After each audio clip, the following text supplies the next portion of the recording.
very, very easy to do. We're starting out with a half of a pound of Italian sausage, and I'm using the sweet Italian sausage. Everybody in my house loves Italian sausage, so this is going to be a winner. So you don't need a whole lot of it, which is nice. And you just want to cook it until it's crumbly and no longer pink, and it's so lean these days that sometimes you actually may need a teeny bit of olive oil to get it going.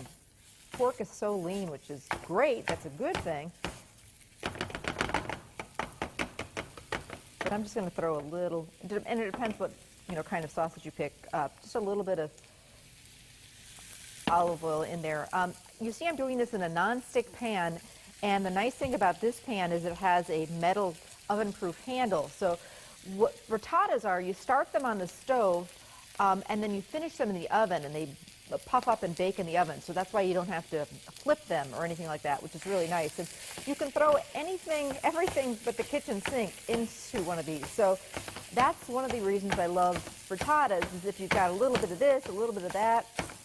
I oftentimes will put potatoes into a frittata. I'll put leftover pasta. If you've got some leftover spaghetti or penne pasta or bow tie pasta, throw it into a frittata and it bulks it up. It actually makes it, a really hearty breakfast or brunch, or even, like I say, a nice dinner. If you've got some leftover bacon, ham, chicken. I've always got some leftover veggies in the, bottom of my veggie drawer. So asparagus, broccoli, all sorts of great veggies that you've got a little bit need using can work in a frittata. In this case, we're going to do onions and peppers.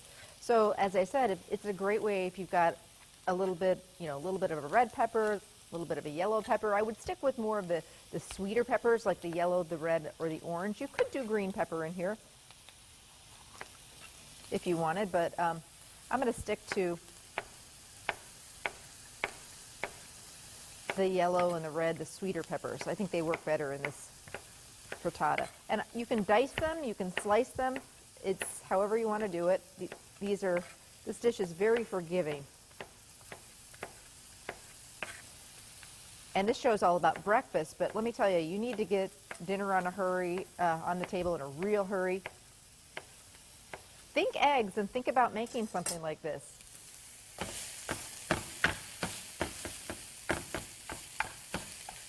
In Europe, they eat omelets and frittatas for dinner all the time with a nice salad. In America, we think of eggs more as a breakfast type of thing, but really, it can be a hearty, quick fix dinner.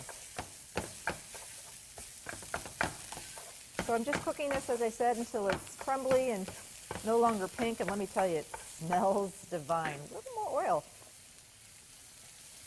Told you they were making the sausage lean these days, which, like I say, it's very good, but sometimes it's hard to get it nice and browned. Okay. Well, that's doing its thing, and just finishing to cook. I'm going to get to work on the eggs. So this makes a very big omelet. It's going to serve probably at least, 4 people for sure. 3 or 4 pretty hungry people. It starts with 8 eggs.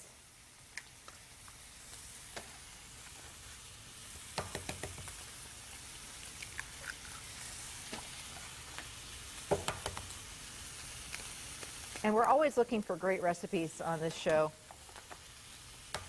If you have any really nice, fun, easy breakfast recipes, we would love to hear about them. So please email us your recipes. Who knows, we might have you come on the show and make them, or who knows, I could make the recipe. You don't have to come on TV, but I love making and getting your recipes and your tips and your tricks. Okay, sausage is looking perfect. Nice and crumbly. I'm using sweet, but if you like it a little spicy, you could use the hot Italian sausage. So at this point, I'm going to get it out of the pan, and I'm going to saute my vegetables. I've got a little bit of drippings from the sausage, but not much, so I'm going to do a little bit of oil. And I'm going to do some onion, and I'm going to add my peppers. We'll get the onion going for a minute. The peppers don't take very long. I don't want them to be mush mush. So I'm going to first just slow down lower the heat a little bit and saute my onions.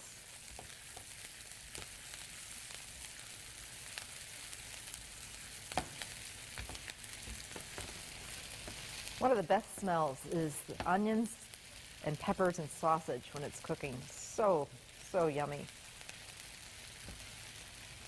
So you see I'm doing this on a little bit of a lower heat. I turned the pan down because I just want these onions to be soft. I don't want them to get real brown. I'm going to add my peppers. Pretty, pretty, pretty. And I've got some fresh garlic. About 3 cloves of fresh garlic.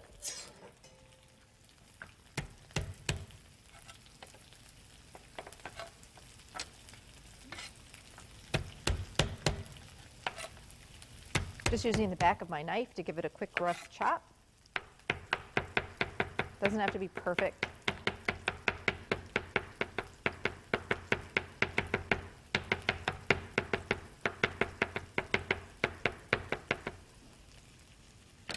How my pepper's doing? Lovely. Actually going to pull it off the heat for a minute. And I'll wait to put my garlic in just a minute. All right, let's finish up with the eggs. I think I put 5 in. I have 3 more to go.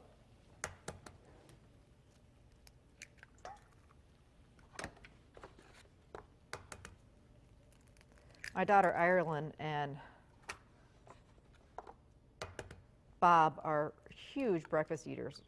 Riley, my son Riley, he'd be eating pizza for breakfast if he could, but they love a big breakfast. So, you know, on the weekends, it's all about breakfast in our house.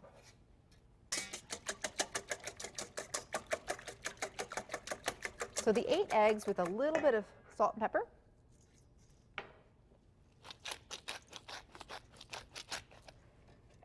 And then about 1/4 cup of milk. You could also do water, but if you want a creamier kind of consistency to your egg, we love our Lamer's milk.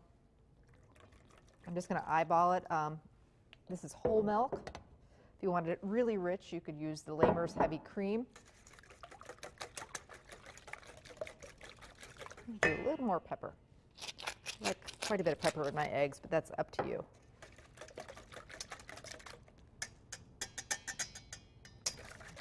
It's really nice. And make sure they get really scrambled. Okay. Let's get back to our peppers and our onion.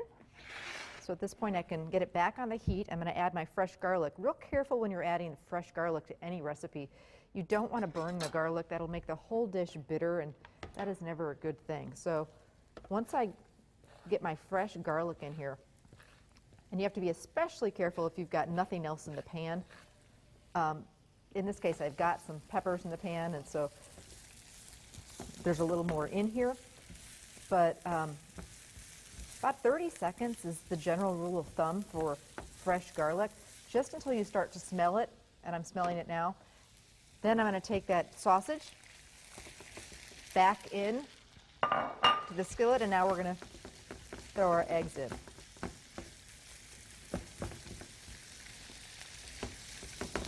All right.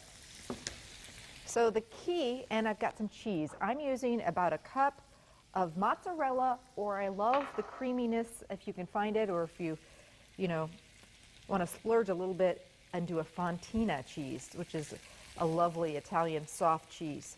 A little bit hard to grate, so if you're using fontina, I'd maybe throw it into the freezer for about 10 minutes and then use a cheese grater to grate that up. You normally can't find it pre-grated. Although an Italian blend of cheeses that you find pre-shredded, that would also work great too.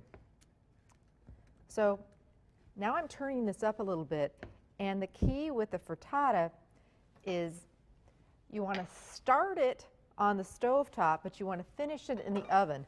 And it's kind of tricky to know when to throw it in the oven. So eggs cook very, very quickly, but there's nothing worse than a dry, rubbery eggs that get too dried out. So what I'm doing is, you can see that the eggs are starting to set a little bit here. And I'm just using my spatula and just kind of pulling them forward And you can take some of that egg batter and try to kind of get it over to the side.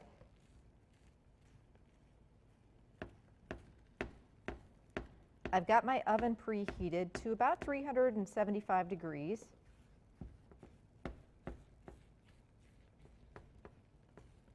And the eggs are starting to set, as you can see. And I don't want the bottom to get too brown. So at this point, it looks perfect. I'm going to throw this into the oven. I'm going to throw a little Parmesan cheese over the top of it, just so it'll get a little brown, the top. And this should be done in about 10 minutes. And then I'll show you how we serve it. All right, so into the oven it goes. Just to finish off, if you do not have an oven-proof skillet, not a big deal. Wrap the handle in foil. Just wrap it real well to cover the plastic handle, and you then will have an oven-proof skillet. So frittata is in the oven. Coming up next, we're going to make some more fun breakfast recipes. French toast with caramelized apples, apple streusel muffins, and a whole lot more coming up. And then we'll finish off that frittata in just a few minutes. So stay with us. We'll be back.